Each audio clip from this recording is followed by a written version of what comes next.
Hello tout le monde, j'espère que vous allez bien. Je suis très contente de vous retrouver aujourd'hui pour notre nouveau projet créatif de la semaine. Je dois dire que cette semaine, je suis assez contente de vous proposer ce petit sac avec une petite carte devant. Vous allez voir, comme il est tout mignon. Un sac, ça sert à pas mal d'occasions. C'est bien pour un emballage cadeau, si vous voulez faire quelque chose vous-même notamment. Je vais vous le montrer un petit peu plus en détail. Donc, pour cette première version, j'ai mis du papier à motif sur les côtés. Vous allez voir que j'ai fait des plis. J'ai mis des petits rubans pour l'attacher, le fermer. Je vais vous montrer un petit peu plus en détail.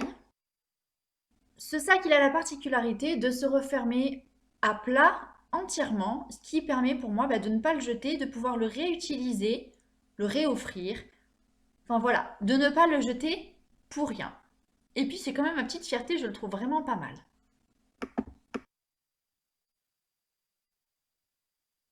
Pour confectionner ce sac, j'ai utilisé le lot enveloppé d'amour qu'on va retrouver page 12. Alors j'ai utilisé brièvement, faut quand même pas se mentir, mais j'aime vraiment beaucoup ce lot avec la perforatrice et le set de tampons qui représente un petit nœud. Le nœud, ça va vraiment toutes les occasions, aussi bien les Noël, les fêtes de fin d'année, que les anniversaires. J'ai également utilisé le papier de la série Design spécialité Lumière étincelante qu'on retrouvait déjà l'année dernière dans le catalogue de Noël et qui avait été en rupture assez rapidement. Et donc là, on le retrouve, il est page 19. Ce papier, je l'aime beaucoup, vous le savez si vous me connaissez un petit peu, pour la simple et bonne raison qu'il y a du brillant, il y a du métallisé cuivre à l'intérieur et je trouve ça vraiment très très chic. Le bleu, le vert, ces assortiments de couleurs, je les trouve vraiment superbes. Je vous remontre ici sur le sac. J'ai un petit peu triché puisque dans le papier à motif, je vous ai dit qu'il y avait du cuivre. J'ai pas de ruban cuivre, j'ai pris du ruban ici, hein, le nouvel Incolor cidre à la cannelle, mais qui ma foi s'accorde très bien en termes de couleur avec le cuivre. Et donc ça fait bien mes affaires. Pour réaliser ce sac avec vous, je vais utiliser du papier à motif en 30,5 par 30,5 et donc je vais avoir besoin de deux feuilles de cette taille. Il nous faut des grandes feuilles puisqu'on va venir les plier sur elles-mêmes. Faites attention, il faut que ces feuilles soient toutes les deux identiques. Faites attention également au dos de ce papier à motif. Il faut que vous l'aimiez aussi et qu'il soit coordonné puisqu'on va le plier, le retourner et donc en voir une partie. Pour mon sac, j'avais un petit peu triché. J'avais pris du papier uni dans lequel j'avais ajouté du papier à motif, mais le papier uni, il est assez épais et difficile à plier. Pour ce sac, j'ai donc choisi de prendre les papiers à motif qu'on retrouve dans le catalogue annuel. C'est la collection Tour du Globe. Bon, là c'est pareil, le papier à motif, il a du brillant, du métallisé, c'est du laiton cette fois. Et j'aime beaucoup. Alors c'est vrai que les feuilles que j'ai choisies, elles n'ont pas de brillant, mais j'aime quand même. Alors, je vous montre le plan de coupe ou de pliage d'abord. On va commencer par plier d'abord le bas de notre sac. Il y a une petite ligne intermédiaire ici qui va nous servir à plier le sac quand on veut le stocker. Et enfin, en haut, c'est l'endroit où on va plier pour pouvoir retourner le bordure de notre sac. Et donc, on va devoir plier à 8, 12 et 26 cm et demi. Alors, mon schéma il est un petit peu particulier parce que j'ai mis plein de chiffres, mais croyez-moi, c'est cela, 8, 12 et 26 et demi dans le sens de la hauteur.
Alors, on va mettre le papier dans le sens où on le regarde habituellement et on va venir plier à 8 cm, 12 et 26,5 cm. 26,5, ça va être le petit rabat en haut. Et donc, on va tourner notre papier sur la gauche, hein. Et donc là, on va venir plier à 2,5 cm du bord droit. Donc là, on le voit en haut. Et 8 cm du bord gauche. On va ensuite aller à 4 cm. Et à 4 cm, on va plier du haut jusque sur la première, enfin la deuxième ligne ici qui plie, celle qu'on avait fait à 12.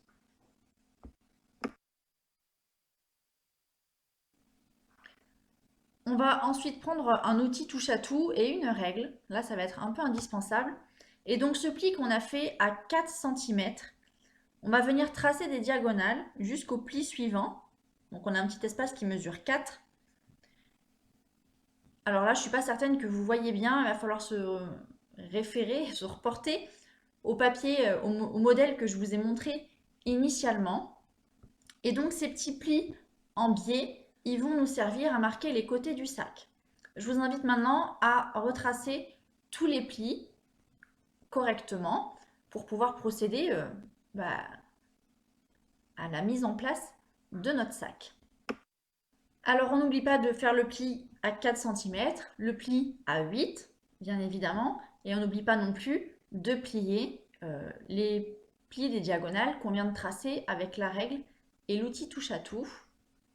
C'est un peu compliqué, un petit peu, je ne vais pas dire compliqué, mais difficile à trouver, mais ça va le faire. Et donc là, je vais vous remontrer mon schéma et vous allez comprendre le sens de coupe du papier. Donc ce que je viens de faire, il va falloir le faire sur les deux feuilles, hein. Alors, on va couper avec un ciseau, vous voyez ici en bas la petite bande pour pouvoir coller, faire un rabat. Ici, tout l'espace en bas à droite, on l'enlève. Et en haut, on vient faire une petite encoche aussi qui va nous permettre de plier, de positionner le papier plus facilement.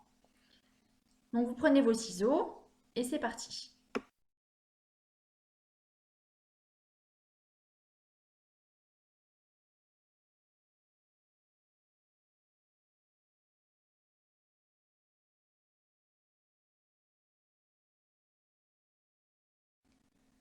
Donc là, j'ai fini de tout couper et vous allez voir comment se monte le sac, hein. Ça vient se fermer comme ça. On prend les deux parties qu'on a pliées exactement dans le même sens chacune et on va venir ensuite les coller bord à bord. Donc je ne voulais pas vraiment montrer. J'ai quand même fait le second papier avec plein de problèmes techniques, c'est pas grave. Le voilà. Il ne me reste plus qu'à le couper lui également de la même manière. Je vous passe ça en accéléré.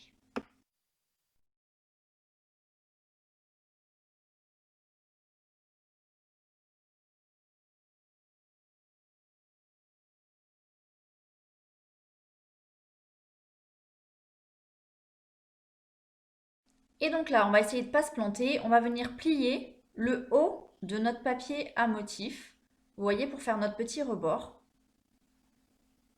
Et ensuite, on pourra monter le reste comme il faut. J'insiste vraiment à ne pas se planter et plier dans un premier temps le haut de notre sac. Je dis ça parce que vous ne l'avez pas vu, mais je me suis trompée 2 fois.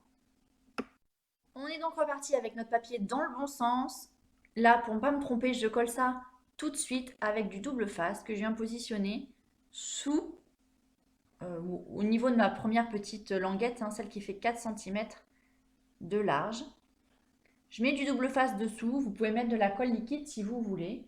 Bon, ça n'a absolument aucune importance. Là, il n'y a pas de colle mieux qu'une autre. Vous faites comme vous souhaitez. On enlève le double face et on colle.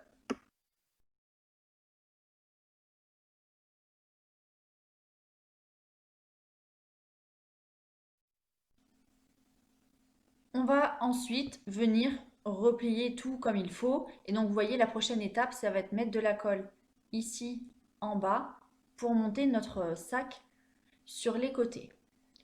Surtout quand on a pensé à plier et coller d'abord le rebord du haut, je pense que le reste, ça devient vraiment facile et je vois pas comment on peut se planter. Voilà, c'est mon avis. Croyez-en ma parole de professionnel de l'erreur. Voilà. Donc je vais remettre du double face. Vous collez là encore comme vous voulez, du double face ou de la colle liquide, ça n'a pas d'importance. Éventuellement pour ces côtés-ci, vous pouvez mettre de la colle liquide si jamais vous collez pas droit. Vous avez toujours moyen, vous savez, hein, de récupérer un petit peu le jeu et de bouger votre papier quelques secondes après. Donc je finis avec mon double face et je vais venir coller cette partie à l'intérieur, ici au niveau de l'autre languette qui mesure exactement la même dimension. Alors, quand je dis on fait la même chose avec le deuxième papier à motif, c'est pas tout à fait vrai. Ici, quand on va plier le rabat sur la deuxième partie, il va nous falloir insérer d'abord un morceau de papier.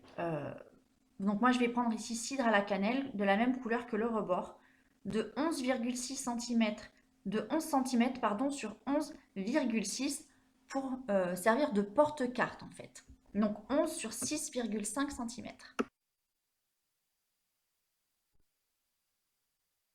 Alors je vous le montre, mais je l'ai déjà découpé, hein, mon morceau de papier cidre à la cannelle de 11 sur 6,5 cm. Je vais venir découper le bas à l'aide d'un petit poinçon rectangulaire.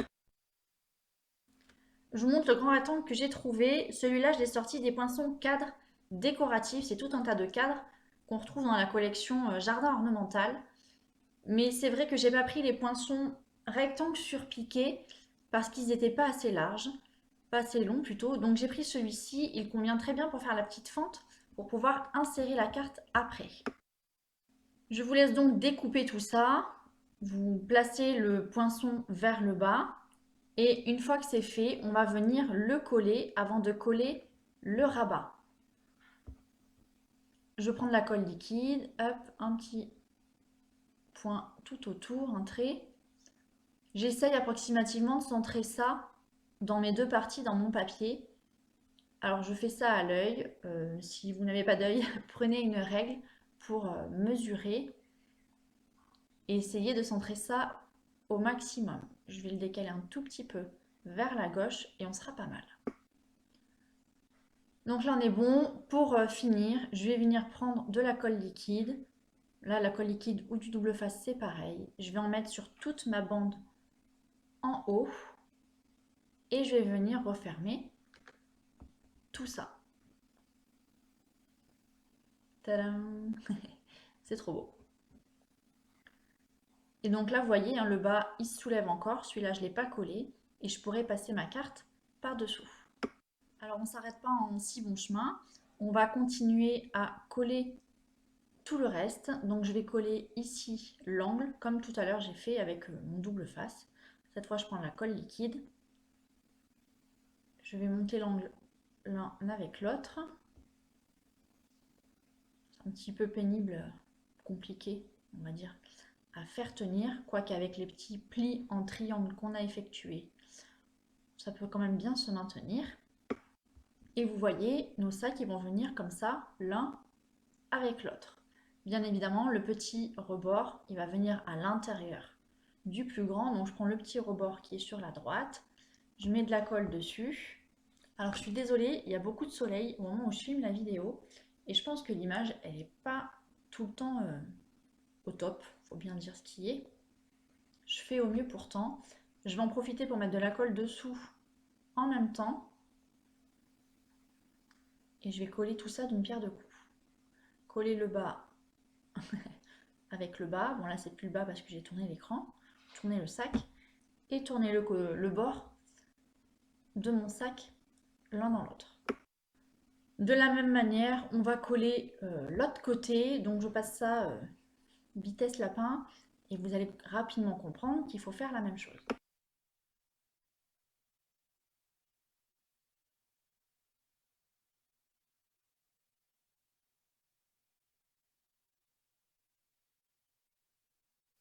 Là, mon sac aimanté. Vous pouvez repasser sur tous les plis pour former correctement la pochette. Insistez aussi sur les plis en bas et vous allez voir qu'avec le petit pli supplémentaire qu'on a effectué, la pochette, vous allez pouvoir euh, la maintenir à plat ou la stocker à plat, histoire qu'elle prenne un petit peu moins de place. Dans l'anse du sac, il nous manque un dernier morceau de papier à découper pour pouvoir faire la carte. Et donc, on va prendre toujours dans la même couleur, donc toujours cidre à la cannelle pour moi, un morceau de 10 sur 16 cm.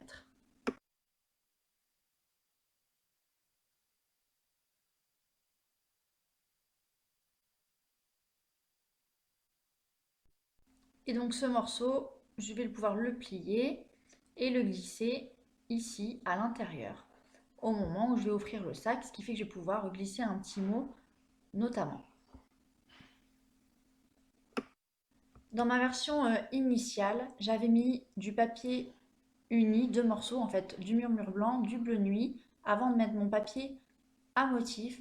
Là, je vais refaire le même système de cartes en utilisant bien évidemment du papier différent. Donc j'hésite soit entre du brune dune pour venir au milieu, soit du couleur café. Je vais voir ce qui traîne et je vais finir avec du très vanille pour mettre par-dessus.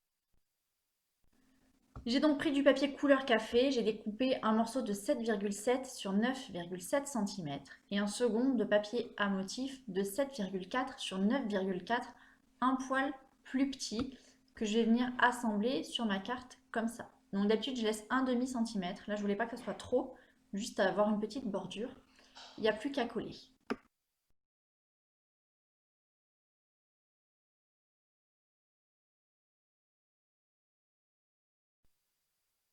Pour garder le même motif que tout à l'heure, je vais découper dans du papier brillant. Donc là, je vais prendre le papier laiton, qui est dans la même série que cette collection de Tour du Globe.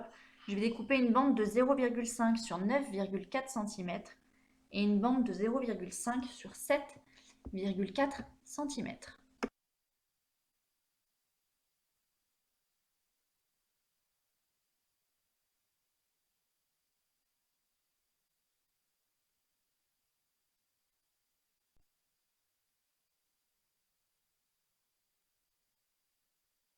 Et on va ensuite pouvoir venir coller ces deux petites bandes, ces bandelettes, avec de la colle liquide. On va les mettre sur notre carte, donc une dans le sens de la longueur et la seconde dans la hauteur. Je trouve que ce petit système de croix il est assez typique des emballages cadeaux dans lesquels on ajoute un petit nœud, puisque je vous rappelle que mon projet aujourd'hui, j'ai utilisé la perforatrice emballée là, très jolie avec le petit nœud, que j'aime beaucoup. Je prends du papier murmure blanc et je vais venir tamponner mon nœud de la couleur que je veux. Donc là j'ai pris couleur café. Je vais tamponner mon nœud. Alors essayez de le tamponner le nœud vers le bas du papier, ça sera plus simple à perforer, comme ici notamment. Et je vais venir colorier l'intérieur de mon nœud avec mes Stampin' Blends. Donc là, je perfore. Voilà, c'est assez facile. Vous remarquerez qu'on a deux autres petits motifs dans cette perforatrice, histoire de faire une petite étiquette à glisser sous le nœud si jamais on a envie. Bon là, c'est pas la peine. Je vais la mettre comme ça, je vais la coller avec un dimensionnel. Je colorie tout ça avec mon blend. Donc j'ai pris cidre à la cannelle, la même couleur, je reste dans les tons.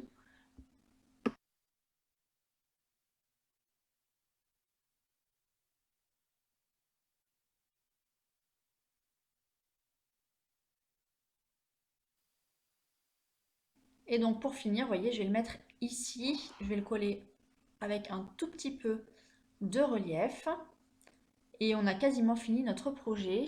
Donc là, il y a encore beaucoup de lumière dehors. Je ne suis pas certaine qu'on y voit bien. Pourtant, je fais au mieux. Je suis vraiment navrée. Vous arriverez quand même à suivre le projet. Je ne m'inquiète pas trop. Et cette petite carte, on va la glisser ici. Voilà. Il va maintenant nous rester à placer le ruban. Donc là, je vous conseille de prendre une règle, un stylo et de faire des repères pour être sûr de placer votre ruban droit ou de manière assez alignée. Et donc là, je fais un petit repère avec mon stylo à peu près 6 cm du bord droit, 6 cm du bord gauche, je fais un tout petit point, hein. Je vais venir le perforer par la suite. Une fois que j'ai fait ça, je prends la pince que j'ai, qui malheureusement n'est plus vendue chez Stampin' Up, mais il en existe d'autres. Et je fais un trou aux deux petits points que je viens juste de tracer. Et vous allez voir, pour faire les deux suivants, je mets mon sac à plat, je fais un petit repère dans les trous et je viens perforer l'autre côté de mon sac. Comme ça, je suis sûre que ça va être bien aligné et que ça sera parfait. Pour terminer, il va nous rester juste à passer du ruban. Donc là, je vais prendre le galon en fausse suède couleur café pour rester coordonné à tout ça. Et je vais découper deux morceaux de ruban d'environ 30 cm. Donc deux morceaux, un pour chaque côté. Il ne reste plus qu'à passer le ruban dans chaque petit trou et faire un nœud de l'autre côté. Donc j'ai fait un double nœud, histoire que ça tienne bien. C'est vrai que le ruban, celui-là en tout cas, il est assez épais. Je ne sais pas si vous allez bien voir. Et donc un simple nœud aurait peut-être suffi. Maintenant pour assurer le coup, je vais faire deux boucles l'une sur l'autre. Et je vais couper le ruban en trop. Et voilà, mon sac est terminé, j'ai l'aisance, j'ai la petite carte, il ne reste plus qu'à mettre le mot. Et bien évidemment, acheter le cadeau aussi qu'on va venir glisser à l'intérieur. J'espère que ce projet vous plaît. Je pense que c'est un projet simple à confectionner, qui demande certes deux feuilles de papier à motif, mais quoi de mieux qu'utiliser un emballage fait main pour offrir un petit cadeau. En plus, cet emballage, il est réutilisable, donc il ne sera pas perdu. Et avec sa petite carte, je trouve que ça fait toute la différence. Si jamais ce projet vous plaît, n'hésitez pas à liker la vidéo, éventuellement vous abonner à ma chaîne et partager cette vidéo sur vos groupes de scrap préférés ou avec vos amis, peut-être des copines d'association ou tout ce que vous avez encore. Tous les produits utilisés, vous les trouverez sur ma boutique en ligne. Je vous souhaite une bonne journée et à bientôt. Ciao, ciao!